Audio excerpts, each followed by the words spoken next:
Heroine कैसे कहते हैं? हीरो का मतलब क्या होता है? हीरो का मतलब क्या होता है? आप लोग हीरो हीरो हीरोइन हीरोइन कैसा हीरो? अरे हीरो है बॉर्डर पे, जो इस समय चाइना और भारत से लड़ाई हो रहा है, हीरो वो है भाई साहब। एक गोली इनके कान के पास से निकल जाए ना, एक गोली, मात्र एक गोली, पैंट में मूत न दे तो कहिएगा, टिक सकते हैं? 15-15 लोग आजू बाजू में रहते हैं, ये हीरोइन और हीरो 15-15 लोग रहते हैं, तब चलते हैं। ये 15 बार रीटेक लिया जाता है, जब गांजा फूंक लेते हैं तब कोई सीन देते हैं।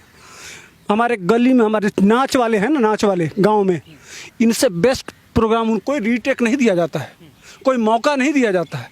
और सामने, बिल्कुल सामने पर्दा हटता है, पर्दा हटता है और पर्दा के सामने करते हैं और लोग हंसते हंसते उड़ जाते हैं। इनकी तरह से रीटेक का मौका नहीं होता। ये कलाकार हैं ही नहीं, ये ड्रगिस्ट हैं। और ये एक तरह से मैं कहूँगा कि ये भ्रष्टाचारी और अत्याचारी हैं। ये क्या क्या क्या भैया, तुम फिल्म बनाते हो, कहते हो कि हम कलाकार हैं, सुपर हीरो हैं, 100-100 करोड़, 200-200 करोड़, 300-300 करोड़। जो हीरो की बात कर रहे हैं ना, 28 से 30 हज़ार, अधिकतम 50 हज़ार एक सैनिक को मिलता है। वह कभी जिंदगी में करोड़ नहीं देखता है। इस देश को समझना चाहिए और जानना चाहिए, वह कभी करोड़ देखता नहीं है। लेकिन जब आगे कदम बढ़ा देता है बॉर्डर पे, तो कदम पीछे नहीं होता है, खुशी खुशी इस माँ भारती के नाम पे शहीद हो जाता है। वह हीरो है। ये हीरो नहीं हो सकते हमारे देश के, हमारे समाज के हीरो नहीं हो सकते हैं। जो 5 मिनट के रोल के लिए जो बिस्तर गर्म करते हो, वो हमारे देश के हीरो हो सकते हैं। अरे एक एक माताएं हैं, विधवा हो जाती हैं, शहीद हो जाती हैं, लेकिन पूरी जिंदगी किसी के चेहरे की तरफ उठा के नहीं देखती हैं, उनके उंगलियां नहीं उठाई जाती हैं। और वो हीरो हैं, वो नारी है, छतरानी हैं, जो जौहर व्रत करना जानती हैं, जो 5-5 मिनट के लिए बिस्तर पे चली जाती हैं। उनको आप हीरो कहेंगे? उनको हीरोइन करें? हीरोइन का मतलब होता है वीरांगना। कैसी वीरता इन्होंने दिखाई है, जरा मुझे बताए। मैं पूरी फिल्मी दुनिया से पूछता हूँ, कौन सी वीरांगना वीरता का काम किए हो भैया? एक वीरता का काम बता दो। अरे तुम तो हीरो भी नहीं हो, विलेन के भी बाप हो। देखिए, एक विलेन था, फिल्मों में विलेन आया ना, सोनू सूद आया था, देश के सामने समस्या, निकला विलेन निकला और ओरिजिनल हीरो बन गया। हजारों मजदूरों को उनके घर पहुंचा दिया। तुमने क्या किया? हीरो हो भैया। 100-100 करोड़, 200-200 करोड़, 500-500 करोड़ रुपया कमाते हो हमारे टैक्स के पैसे से। जब हमारे देश के ऊपर अब आफत आई, हीरो किसे कहते हैं? वीर किसे कहते हैं? मैं देश से पूछना चाहता हूँ। सुभाष चंद्र बोस वीर थे, चंद्रशेखर आजाद वीर थे, भगत सिंह वीर थे। एक लक्षण इनके एक काम से दिखा दीजिए, एक काम पूरा देश बता दे, कोई बता दे। ये होते हैं हमारे देश के हीरो। सारे लोग तो उनको फॉलो करते हैं ना, मिलियन ऑफ मिलियंस फॉलोअर्स हैं इनके, लोग बहुत सारे इनको मानने वाले हैं, as a Nayak as a नायिका उनको मानते हैं ना सर। तो यही वही लोग हैं मानने वाले भैया, जिनको ड्रग चाहिए, जिनको दारू चाहिए, जिनको 5-5 मिनट के लिए रोज बिस्तर की तरह से, अब जैसे अनुराग कश्यप, वो 200 लड़कियों के साथ बोली है ना हीरोइन कि 200 लड़कियों के साथ इसका संबंध है, मेरा कपड़ा उतार दिया ये अपने कमरे में बुला के। यही है ना, यही निर्देशक हैं, यही फिल्म निर्माता हैं, यही इस देश के विचारक हैं, यही चलचित्र के यही महान लोग हैं। हमारे देश के महान यही हो सकते हैं, हमारे देश के उद्धारक यही हो सकते हैं, समाज सुधारक यही हो सकते हैं। यही हमारे देश के सबसे महान लोग हैं कि इनके पीछे देश जाता है। यह दुर्भाग्य है देश का। अगर हमारे नौजवान, हमारी बहनें, हमारे देश के छात्र, हमारे देश के नौजवान, हमारे देश के किसान अगर इन जैसे गद्दारों के पीछे अगर जाते हैं, तो यह देश को नरक में भेजने वाली या पीछे ले जाने की बात है। क्या बात करते हैं, माओवादियों को पैसा पहुंचाते हैं सब।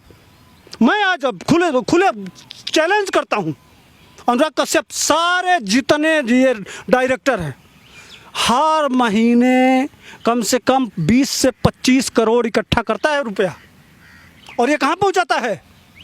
जितने देश में नक्सली हैं, नक्सलियों को हथियार कहाँ से मिलता है? कौन ले जाता है? कौन पहुंचाता है? कौन देता है? कौन देता है भाई साहब? ये अनुराग कश्यप देता है, जो लड़कियों को, जो 200 लड़कियों से अवैध संबंध बनाता है, जो कल अब मुकदमा लिखा जाएगा, जेल जाएगा, ये हथियार सप्लाई का काम करता है। आज मैं एकदम इसकी जांच करवा लीजिए, अगर मेरी बात सही ना निकले तो कहिएगा, पक्का मैं कह रहा हूँ। लेकिन जिस तरह से अगर यही बात है तो बात ये भी निकल के आती है कि संसद भवन के पटल पर जया बच्चन कहती हैं कि बॉलीवुड को बदनाम किया जा रहा। आज दीपिका पादुकोण हो, श्रद्धा कपूर हो, सिमोन खम्बाटा हो या 90s ज़माने की हीरोइनें हो, सब ड्रग्स में लिप्त हैं। अब बोल नहीं रही, ऐसा क्यों पांडे जी? अच्छा, ये किस बात का बदनाम किया जा रहा है? कैसा बदनाम? नाम हो तब न बदनाम कर, कैसा बदनाम भाई? अब क्या इस देश को क्या दिया है आपने? अब एक बात बताइए, आप फिल्म बनाती हैं, नाचती हैं, उस पर लोग थोड़ा सा ताली पीट देते हैं तो उस पर आप कहती हैं हम हीरोइन हैं, लेकिन आपने इस देश को दिया क्या? फिल्मी दुनिया में क्या दिया है अब तक? दिखाइए मुझको। ये बदनाम नहीं किया, तब बदनामी नहीं हुआ जब पाकिस्तान में जाके नसरुद्दीन शाह कहते थे कि लगता है कि मैं अपने घर आया हूँ। उस समय उनको समझ में नहीं आया। फिल्मी दुनिया ने क्या AK-47 पकड़ा जाता है, जब वहाँ से आतंकवादी आते हैं, सारा घटनाएं मुंबई में होती हैं, तब जया बच्चन कहाँ चली जाती हैं, तब उनकी सोच कहाँ चली जाती है, तब उनका विचारधारा कहाँ चला जाता है। मुंबई में क्या क्या नहीं होता है भाई साहब। 4-4, 5-5 घटनाएं वहाँ आतंकवादियों की हुई, कितनी वहाँ हत्याएं हुई। जया बच्चन जी कहाँ थी उस समय? संसद में एक आवाज़ उनकी कभी सुनी है आपने? जितने देश के मुद्दा हैं, और कि कौन बॉलीवुड को बदनाम करेगा? क्यों बदनाम करेगा? बॉलीवुड है ही नहीं। ये ड्रग नशेड़ियों का अड्डा है, नशेड़ियों का अड्डा भाई साहब। इनके लिए जगह जेल है, बाकी कोई जगह नहीं। वैसे भी जा रहे हैं, अभी 25-30 नाम आया ना, बड़े बड़े। अभी ये अभिनेत्रियां आ रही हैं, इनको हीरोइन नहीं, अभिनेत्री। हीरोइन का मतलब वीरांगना होता है, यह देश को समझना चाहिए। हीरोइन मत कहिए, कलाकार कहिए, अभिनेत्री कहिए, हीरोइन नहीं। ये हमारे देश की हीरोइन नहीं हो सकती हैं। झांसी की रानी हीरोइन हो सकती हैं, रानी पद्मावती हो सकती हैं, और भी जितनी छत्राणी जो देश के लिए शहीद हो गई, जो अपनी जान दे दी जौहर के, वह हीरोइन हो सकती हैं। कंगना रनौत और यह जितना नाम आ रहा है ड्रगिस्टों को, मुझे नाम लेने में भी शर्म आ रहा है, इसलिए कि हम अपने परिवार को क्या बताऊं कि हमारे परिवार के बच्चे इनको देख के, इनको अपना गॉडफादर, इनको अपना मिसाल बनाते हैं, तो हमारे बच्चे भी ड्रग पिएंगे कल। बॉलीवुड तो यही सिखा रहा है ना, यही हमको बता रहा है ना। हमारे बच्चों को क्या देगा? अरे शुक्रगुजार हूँ मैं अपने बिहार के लाल का कि मरते वो मार दिए महाराष्ट्र, यही मारा, बॉलीवुड ने ही मारा सुशांत को। यह चाहता नहीं था कि वो आदमी आगे बढ़े, एक अच्छा कलाकार हो, यही तो रैकेट है, वहाँ गोल है। लेकिन हमारा बिहार का लाला ऐसा फिल्म इनका बनाया, ऐसा फिल्म बनाया भाई साहब कि ये 3 घंटे के फिल्म के लिए बनाते हैं, वो उसकी फिल्म आज 100 दिन से 100-150 मैंने 120 दिन हो गया लगातार उसकी फिल्म चल रही है। और इनको ऐसा फिल्म बनाना सिखा के जाएगा कि इतिहास याद करेगा, इतिहास याद करेगा कि किसी बिहार के लाल का साथ जो बॉलीवुड किया, उस एक लाल ने एक बिहारी 100 पर भारी। भाई साहब ये तो हजारों हजार हैं, इस देश के करोड़ों फॉलोअर हैं, जिनके सबको बजा के रख दिया ना। बहुत जरूरी था सच्चाई के लिए उसकी सत्य यह होता है कि सोल, आत्मा की आवाज़, सच्ची आत्मा थी सुशांत की। जाते जाते भी बॉलीवुड को साफ कर गया वो आदमी। ये होता है यह होता है ईमानदारी। वह 50 साल का बुजुर्ग, वो 4 बहनों की आत्मा की आवाज़ है कि आज पूरा देश के सामने ये जो कुकर्म किए हैं, जो नंगा नाच किए हैं, जो पाप किए हैं, जो अधर्म किए हैं, जो गुनाह किए हैं, उसका पोल खुल रहा है।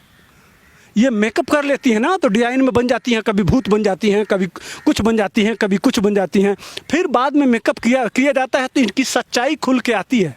उसी तरह से इनका जो मेकअप है, इस देश में जो हमारे करोड़ों लोगों को फैन बना के जो मेकअप लगा के जो रूप दिखाई थी, उस मेकअप से पर्दा गिर गया। इनकी सच्चाई खुल के सामने आ गई कि यह ओरिजिनल ज़िंदगी में क्या है और यह मेकअप में क्या है।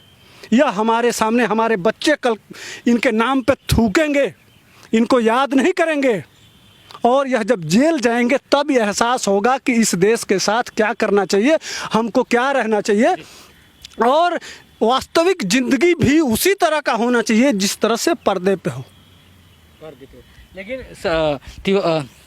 लेकिन पांडे जी, एक बात हमें ये नहीं समझ में आती है कि ये जो बॉलीवुड के बड़े बड़े स्टार हैं और जो बड़े बड़े नाम आ रहे हैं, चाहे जया साया ने जो नाम लिया, 25 नाम और हैं, कौन हो सकते हैं वो नाम? बहुत सारे नाम हैं, 25 नाम अभी सामने निकल के आ रहे हैं। धीरे धीरे बॉलीवुड के जो ड्रगिस्ट हैं उनको निकाला जा रहा है, कैसे देखते हैं आप?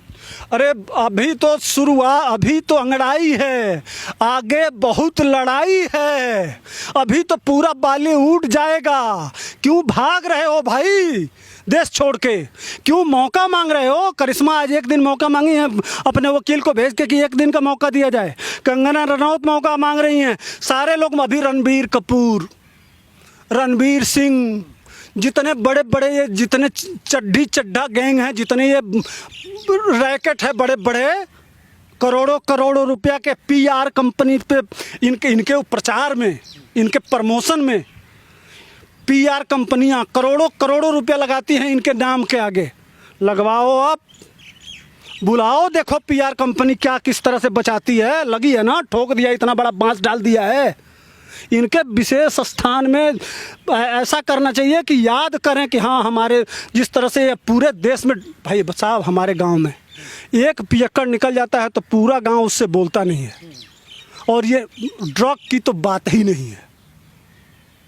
हमारे एक नशेड़ी मिल जाता है इसमें किया तो उससे आदमी 3 किलोमीटर दूर सोचता है कि कट के निकल जाए, और यहाँ तो साले पूरा का 90% पूरा का पूरा किसका किसका नाम लूँ, किसकी पूँछ उठाऊँ, जिसकी पूँछ उठाओ उसका मादा निकला।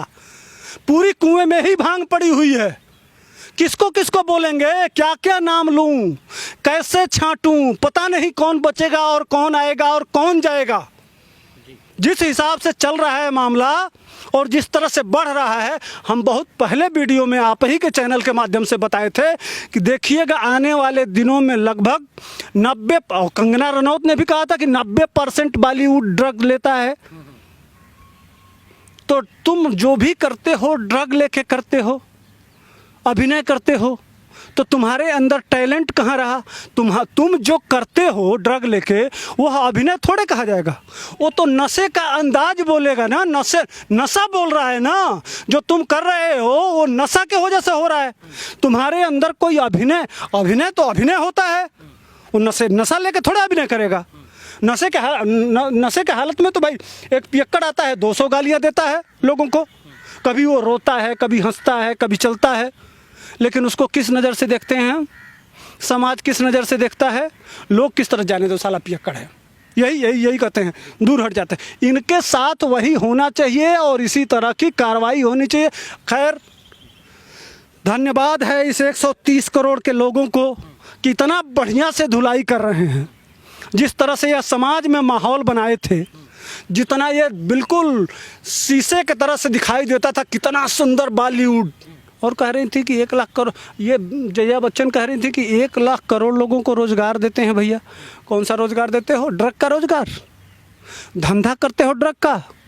लड़कियों को जिस तरह से अनुराग कश्यप रोज़ बदलता है, 200 500 700 हो गया होगा, ये धंधा, बिजनेस, लड़कियों का बिजनेस, ड्रग का बिजनेस, गांजे का बिजनेस, हेरोइन का बिजनेस, ये 1 लाख, यही धंधा है तुम्हारा, यही काम देती हैं जया चाची 420, यही आपका बॉलीवुड देता है चाची 420, यही बिजनेस है आपका। दिखाई तो दे रहा है ना साफ साफ। जी, थैंक यू।